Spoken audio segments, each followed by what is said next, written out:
السلام علیکم ورحمۃ اللہ وبرکاتہ۔ بسم اللہ الرحمن الرحیم، نحمدہ ونصلی علی رسولہ الکریم۔ قبل اس کے کہ میں اپنی بات کا آغاز کروں، مجھ پہ یہ ذمہ ہے کہ یہاں کے جو منتظمین ہیں ان کا میں شکریہ ادا کروں۔ جناب مولانا مصباح صاحب، جناب اشد صاحب، شاہ فہد صاحب، 2017 سے یہ لوگ میرے ساتھ ہیں اس پروگرام میں، اور جیسا کہ حدیث پاک کے مبارک الفاظ ہیں کہ جو انسان کا شکر ادا نہیں کر سکتا، کوئی اللہ کا بھی شکر ادا نہیں کر سکتا۔ بہت تفصیل سے مولانا مصباح صاحب نے بتایا کہ جو کتاب تھی میری یہ اسلام نظریہ صحت، اس کے مختلف موضوع پہ یہی نسیمہ ہاؤس میں لیکچر ہوا، اور آج اس کا آخری لیکچر ہے اس سیریز کا، دا ہیلتھ سیریز کا، the history of Islamic hospitals. قبل اس کے کہ میں اپنی بات پہ آؤں، میں چاہتا ہوں کہ ایک آپ لوگوں کے سامنے ایک خاکہ، ایک بیک گراؤنڈ پیش کروں میڈیکل سائنسز ریلیٹڈ، کہ میڈیکل سائنسز کا وجود کہاں سے ہوا، کہاں سے آیا، اور اسپتال کا مذہب اور تہذیبوں سے کیا تعلق رہا۔ اس کے بعد انشاءاللہ دو حصوں میں اس چیز کو ڈیوائیڈ کی جائے گی، ایک ہسٹری آف دا ہاسپٹلس، کن کن لوگوں نے کہاں کہاں اسپتال بنائے، اور دوسرا اس کا اسٹرکچرل فارم، کہ ہاسپٹل کس اسٹرکچر میں رہا، اس کا ایڈمنسٹریٹو سیٹ اپ کے ساتھ تھا۔ انشاءاللہ میں اپنی بات کا آغاز کرتا ہوں۔ دیکھیے، پہلی بات سمجھنی چاہیے کہ اللہ نے اپنے جو بھی جلیل القدر پیغمبر بھیجے ان سبھی کو معجزہ دیا۔ گویا اللہ نے اپنے قدرت کی کچھ اختیارات ان پیغمبروں کو دیے تاکہ وہ اپنے قوم کو جا کے انذار کر سکیں، ڈرائے۔ حضور اقدس صلی اللہ علیہ وسلم کے پاس جو معجزہ آیا سب سے بڑا، وہ کیا ہے؟ یہی قرآن پاک ہے۔ یہ ایک ایسا معجزہ تھا جس سے پورے قریش ہل کے رہ گئے۔ یہی مرکز و محور بنا حضور کی دعوت تبلیغ کا، اور آپ کو پتہ ہی ہے کہ چند سالوں میں پورا حجاز کا علاقہ حضور قدم پہ آ گیا، اور اسلام کو ایک نئی فتح ملی، بل فتح مکہ ہوا، پھر اس کے بعد کس طرح پورے حجاز میں اسلام پھیلا۔ تو یہ تو بلاغت و فصاحت کی ایک ایسی عظیم معراج ہے جہاں تک انسانی رسائی ممکن نہیں۔ سورہ بقرہ میں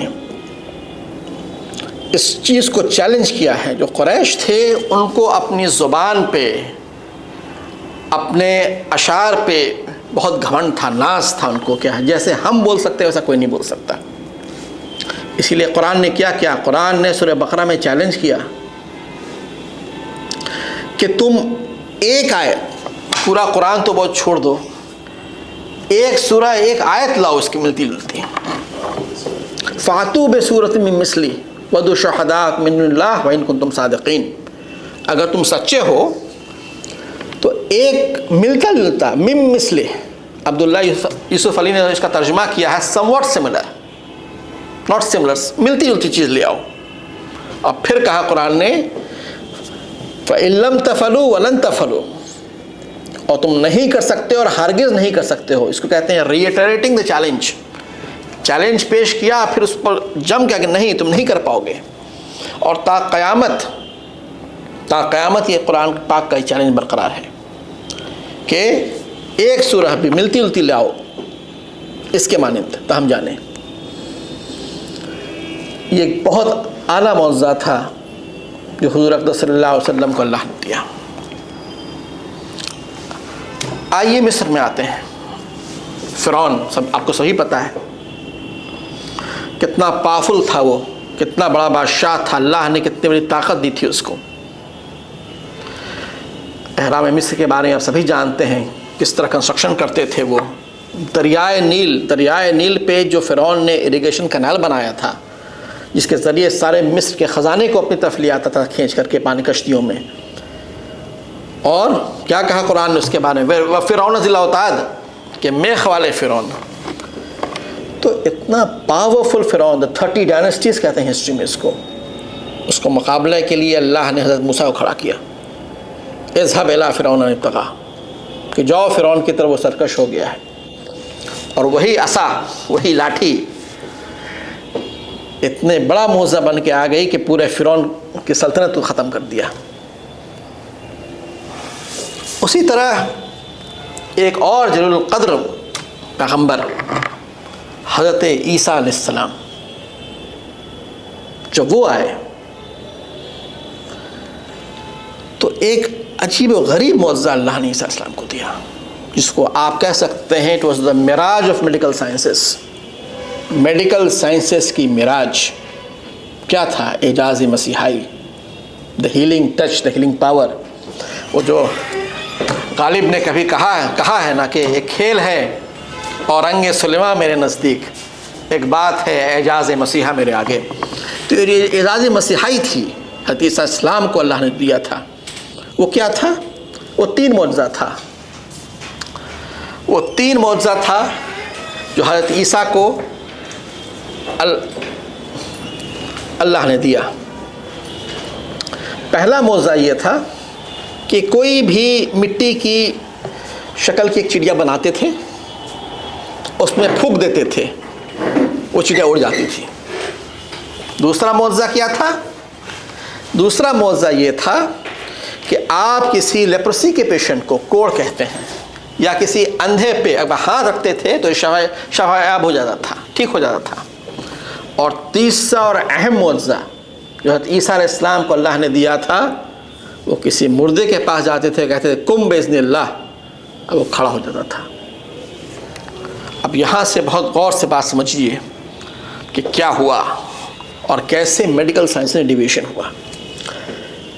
جب یہ 3 معجزہ آیا تو اس وقت کی جو بڑی تہذیب تھی، بڑے پاورز تھے، وہ 3 تھے: یونان، گریکس، رومنس، پرشینس، ایجپشنس۔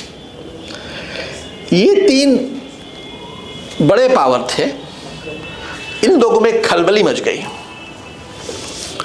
اور ان لوگوں نے سوچا کہ یہ کیسے ہو سکتا ہے،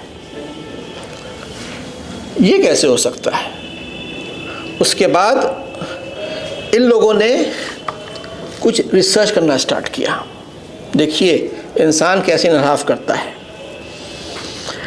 ان لوگوں نے سوچا، اہل کتاب ہی کا ایک طبقہ نے سوچا کہ کیا یہ وہی جادو ہے، کیا کہ ایک طرح کا یہ بلیک میجک ہے جو حضرت سلیمان علیہ السلام کے وقت میں، دور میں کچھ شیاطین اور جن پڑھا کرتے تھے۔ آپ کو یاد ہوگا کہ جب حضرت سلیمان علیہ السلام کی حکومت قائم کی، اللہ کتنی بڑی حکومت تھی۔ تاریخ میں 4 بادشاہوں کا نام آیا ہے جن کو اللہ نے بے پناہ طاقت سے نوازا۔ اس میں 2 غیر مسلمان تھے اور 2 مسلمان تھے۔ جو 2 غیر مسلم بادشاہ تھے اس میں ایک نصر بخت تھا اور ایک نمرود تھا، اور جو مسلمان بادشاہ تھے اس میں 2 تھے، حضرت سلیمان علیہ السلام اور حضرت ذوالقرنین علیہ السلام۔ یہ 2 بادشاہ گزرے ہیں جن کو اللہ نے بے پناہ طاقتیں دی تھیں۔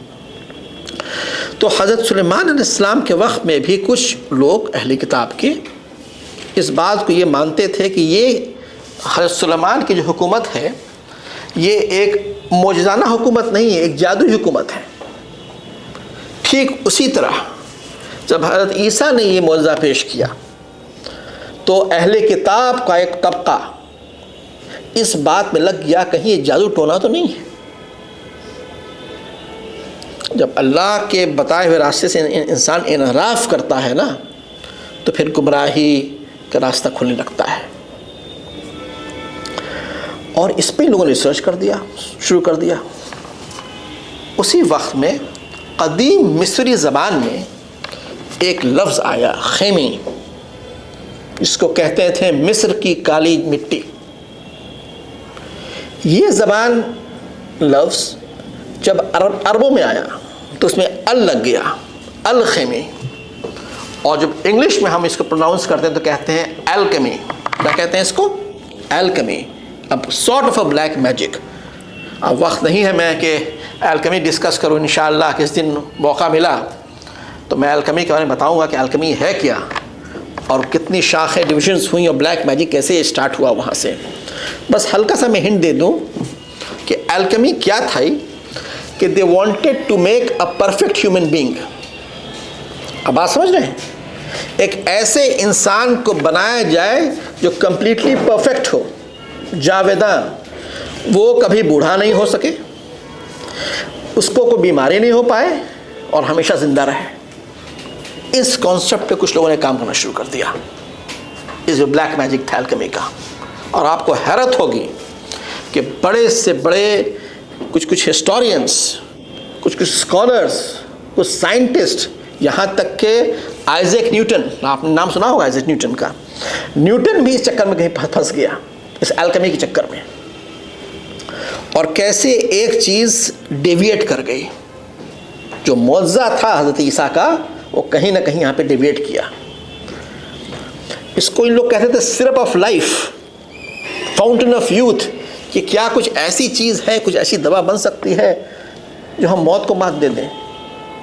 آپ کو یاد ہوگا سورہ کہف میں جو خواجہ خضر اور موسیٰ علیہ السلام کے واقعے کو بیان کیا تو کیا تھا؟ یہی تھا نا کہ ایک مری ہوئی مچھلی لے جاؤ اور جہاں وہ پانی میں زندہ ہو گر جائے وہیں خواجہ خضر ملیں گے. وہی ہوا، ایک مری ہوئی مردہ دار مچھلی پانی میں گری اور زندہ ہو گئی. یہاں آب حیات کانسیپٹ تھا. خیر وہ تو الگ ٹاپک ہو جائے گا، انشاءاللہ کبھی فرصت ملی تو انشاءاللہ الکیمی پہ گفتگو ہوگی. بہرحال یہ بتانا ضروری تھا کہ کیسے میڈیکل سائنسز کا ایک شاخ ادھر سے انحراف کیا. اب یہ جو سائنس آئی اس پہ بھی کچھ لوگوں نے تحقیق کیا، اور دو بڑے نام آتے ہیں اس میں اس وقت قدیم زمانے میں. ایک ارسطوٹل اور دوسرا ہپوکریٹس. دونوں کے نام سے شاید آپ لوگ سبھی واقف ہوں گے. ہپوکریٹس اس وقت پہلا آدمی تھا جس نے کتاب لکھی تھی ہپوکریٹس کارپس. 70 سے زیادہ بیماری کے بارے میں اس نے ریسرچ کیا، آرٹری اور وین کے بارے میں بتایا، پھیپھڑوں کے بارے میں بتایا. اور جو گریکس تھے، یونان، وہ اپنے گاڈ تھے ان کا جو میڈیسن کا، اس کو ایلیپیس کہتے تھے. اسی کے نام پہ بنا ایلیپیسیے. ایلیپیسیے بنا ایک ایسی جگہ جہاں ہم کچھ بیماروں کو علاج کر سکیں. جب رومنس کے وقت میں ان لوگوں نے اس کا نام دیا ویلیٹوڈینیریا، ایک ایسی جگہ جہاں پہ ہم لوگ اپنے بیماروں کا علاج کر سکیں.